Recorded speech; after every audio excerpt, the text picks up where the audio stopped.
नमस्कार दोस्तों, आप सभी का स्वागत है हमारे चैनल पर।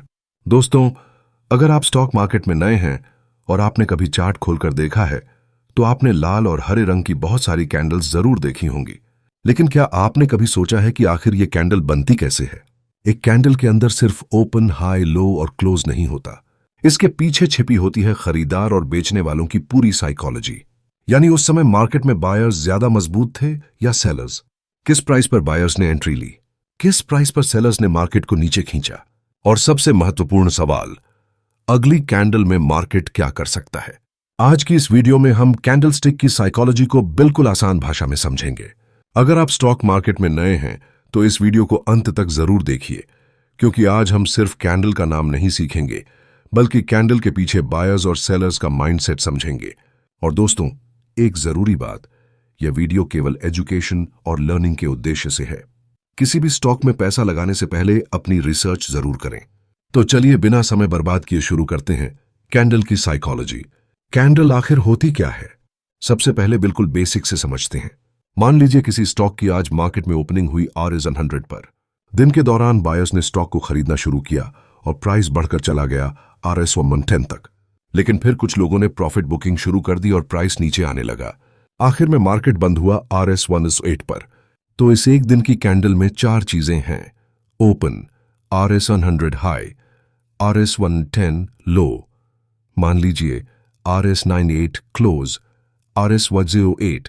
यही चार चीजें मिलकर हमें कैंडल की कहानी बताती हैं। अब सवाल है, क्या केवल इन चार प्राइसेस को देखकर हम मार्केट की साइकोलॉजी समझ सकते हैं? हाँ, काफी हद तक समझ सकते हैं, क्योंकि कैंडल हमें बताती है कि उस समय बायर्स और सेलर्स के बीच किस तरह की लड़ाई हुई। स्टॉक मार्केट को आप एक तरह का बैटलफील्ड समझ सकते हैं।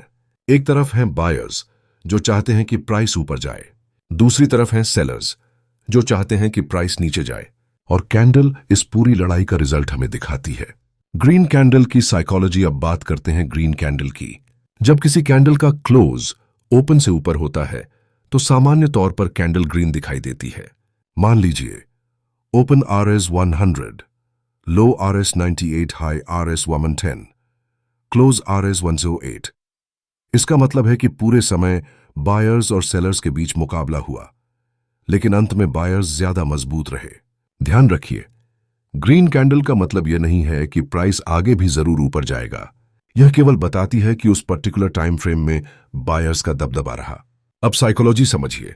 जब मार्केट RS100 से ऊपर जाना शुरू करता है तो कुछ बायर्स सोचते हैं प्राइस ऊपर जा रहा है, अभी खरीद लेते हैं। जैसे जैसे ज्यादा लोग खरीदते हैं डिमांड बढ़ती है।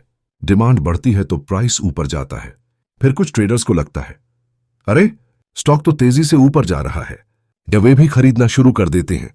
इस तरह बाइंग बढ़ सकती है और कैंडल मजबूत बन सकती है। लेकिन यहां एक गलती नए ट्रेडर्स अक्सर करते हैं। वे सिर्फ ग्रीन कैंडल देखकर तुरंत बाय कर लेते हैं। यहीं सावधान रहना जरूरी है, क्योंकि हमें यह भी देखना होता है कि ग्रीन कैंडल कहां बनी है। सपोर्ट के पास बनी है, रेजिस्टेंस के पास, किसी बड़े ब्रेकआउट के बाद, या पहले से बहुत तेजी के बाद। कैंडल को अकेले नहीं देखना चाहिए। रेड कैंडल की साइकोलॉजी। अब समझते हैं रेड कैंडल। मान लीजिए स्टॉक ने ओपन किया RS110 पर। दिन में हाई गया RS112 तक, लेकिन सेलिंग आने लगी और प्राइस गिरकर RS100 पर क्लोज हुआ, तो रेड कैंडल बन जाएगी। यहां साइकोलॉजी क्या है?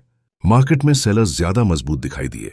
जब प्राइस नीचे जाने लगता है तो कुछ ट्रेडर्स अपनी पोजीशन बेचने लगते हैं।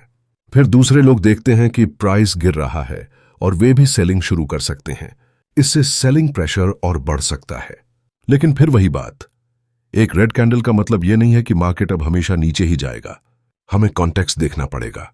अगर कोई रेड कैंडल किसी मजबूत सपोर्ट के पास बनी है तो उसका मतलब अलग हो सकता है। अगर वही रेड कैंडल रेजिस्टेंस से नीचे बनी है तो कहानी अलग हो सकती है। इसलिए याद रखिए, कैंडल को पढ़ना है, लेकिन कैंडल को अकेले नहीं पढ़ना है। कैंडल की बॉडी और विक क्या बताती है? अब आते हैं सबसे महत्वपूर्ण हिस्से पर, कैंडल की बॉडी और विक। एक कैंडल के बीच का मोटा हिस्सा होता है बॉडी, और ऊपर नीचे जो पतली लाइन होती है उसे कहते हैं विक या शैडो। अब साइकोलॉजी यहां बहुत इंटरेस्टिंग हो जाती है। मान लीजिए एक कैंडल का ऊपर का विक बहुत लंबा है। इसका मतलब प्राइस ऊपर गया था, लेकिन ऊपर के लेवल्स पर सेलर्स सक्रिय हो गए और प्राइस वापस नीचे आ गया। यानी बायर्स ने प्राइस को ऊपर ले जाने की कोशिश की, लेकिन सेलर्स ने उस प्राइस को रिजेक्ट कर दिया। इसे आप ऐसे समझिए, बायर कहता है मैं प्राइस ऊपर ले जाऊंगा, जो सेलर कहता है नहीं, इस प्राइस पर मैं बेचूंगा। और अगर सेलिंग इतनी ज्यादा आ जाए कि प्राइस वापस नीचे आ जाए तो हमें ऊपर लंबी विक दिखाई दे सकती है। इसी तरह अगर कैंडल में नीचे की विक बहुत लंबी है तो इसका मतलब प्राइस नीचे गया था, लेकिन वहां बायर्स ने बाइंग शुरू कर दी और प्राइस वापस ऊपर आ गया, यानी नीचे का प्राइस मार्केट ने रिजेक्ट किया। इसलिए विक को ध्यान से देखना बहुत जरूरी है।